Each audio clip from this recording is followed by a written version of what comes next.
Hi Jeff, here we are again. This is your ring after our first sand and initial polish. What I'm going to do now is do a little ring gold test, excuse me. Even though you saw the bar getting melted and stuff, I still like to do a gold test on everything. What I have here is 18 karat testing acid, 22 karat testing acid, so this should be well above that. I don't have any 14K laying around, or otherwise I'd show you exactly what it does when gold doesn't stand up to the scrutiny. But the simple way to do this is you just make little marks. This doesn't hurt the ring at all. It takes off a very, very minute amount of gold, and what you do is just make a little tiny mark there. This is a piece of slate, by the way, so you can see we're starting to get the gold. And I'm trying to do this one-handed and keep track of what's going on camera too. So I'm going to make 4 marks on here.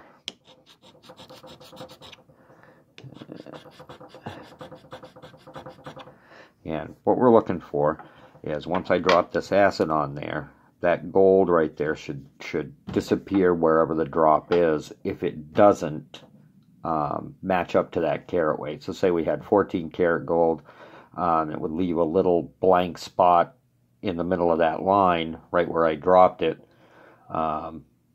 because it's 18 karat testing acid. Same way if I was doing, say we had 18 karat testing acid and we went over, should show up fine, so we'll have a full line on the 18 karat, and then on the 22 it would leave a little blank spot. So what we're looking for is no blank spots, leaving that line still all intact for the most part. You'll have a couple little floaties in there that just didn't adhere to the slate as well, but it'll still be there. As you can see, the line still going through there. Now if that carat weight wasn't right, that thing would disappear almost immediately, but we'll leave it on there, and we'll put 18 on one side and 22 here, the 22 on the other side. Now I have a bunch of electronic testers, thousands upon thousands upon thousands upon thousands of dollars. Electronic testers. I don't know if you can see the little smoke puffs coming off of there, but you can definitely tell it's acid that's getting dumped in there. And as you can see, our line's all good.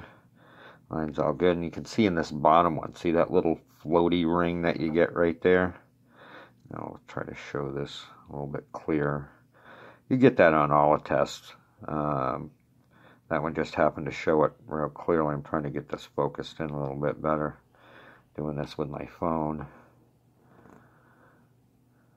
You see a little bit of floaty there too on the 22 side. But it's all good. Solid 24 karat. Line's still all intact. And this could sit here pretty much all day and it would do nothing more than it's done already. Acid might start to eat away a little bit at the slate, but about nothing's going to happen to that gold at all. So anyways, what I was saying about electronic testers, I got thousands of dollars worth of electronic testers. They'll all do different things, basically, unless you have a mass spectrometer, which pretty much no jeweler's ever going to have, since it's about a $100,000 piece of equipment.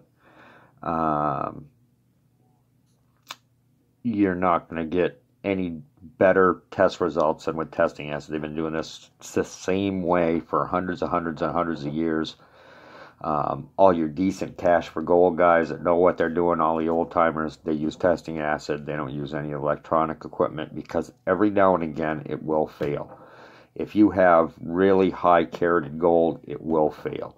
Acid test, it'll never fail. I don't care what kind of anything you got, it will not fail you. Once you start scratching on there, it'll scratch that top layer of gold off of there. You know, if it's plated or whatever, it'll scratch that first layer of gold off, especially when you do 4 like this. So there's really no way to steer around when you're doing an acid test on something. It'll chop it right off immediately, and show you that you got a fake piece of garbage there, or you got the real McCoy. So, anyways, hope you enjoyed this little acid test. I try to do this for all the rings, especially the big gold rings, so people know exactly what you're getting. There's a lot of people out there, and my reputation's everything. So I try to make sure that what I'm giving somebody is legit. That's why I test it myself. If this test came back flawed just because I got a gold bar from APMEX or another reputable company, that doesn't mean that those guys don't get fooled. That doesn't mean that the guy before that didn't get fooled. Doesn't mean I couldn't get fooled. So I suggest everybody test everything, and that way you know what you're getting, you know what you're buying. Hear horror stories of people that invested in gold, and all this time they've been putting garbage in their safe. Heard many horror stories about that, and sad stories. But I try to give everybody the highest quality I can. So anyways, hope you enjoyed this little gold test. I'll post this to YouTube so you can watch it, check it out too. Again, there's your gold ring. We'll get that all finished, polished up for you, and it should be going out today. Hope you enjoy the video, and talk to you soon. Bye-bye.